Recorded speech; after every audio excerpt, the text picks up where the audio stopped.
చేపల్ని పాపేర్లు అంటారు. వీటిని ఎలా క్లీనింగ్ చేసుకోవాలో నేను చెప్తాను. కొంచెం నిమ్మరసం వేసుకోవాలి. ఒక 5-10 నిమిషాలు ఇట్లా ఉంచితే మీకు ఎలా క్లీన్ అవుతుందో చూపిస్తాను నేను. అంతా 10 నిమిషాలు నానబెట్టాను కదా, క్లీనింగ్ ఇట్లా ఉండాలి. మన ఇంట్లో ఏ ఫిష్ అయినా సరే నిమ్మరసంలో ఒక 10 నిమిషాలు నానబెడితే ఇట్లా నీట్గా వచ్చేస్తుంది. చూసారా ఎట్లా వస్తుందో బ్లాక్ అంతా.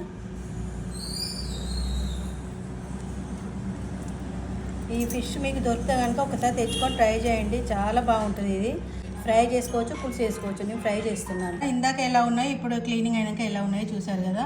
పసుపు, ఉప్పు, కారం, అల్లం ఎల్లిగడ్డ పేస్ట్, నిమ్మకాయ అన్నీ కలిపి ఒక 10 నిమిషాలు నానబెట్టాలి.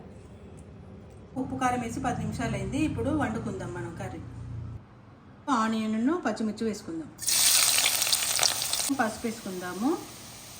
అన్నీ కలిపిన ఈ ఫిష్ వేసేసుకుందాం. ఇది పాపర్లు కదా, ఇది సేమ్ చికెన్ లానే ఉంటుంది ముక్క. ఎంత కలిపిన ఇది చితకదు అసలు. ఒకసారి కలిపి మూత పెట్టుకుంటాం. కొబ్బరి యాలకుల పొడి మిక్సీ వేసుకున్నాం, అది వేసుకుందాం.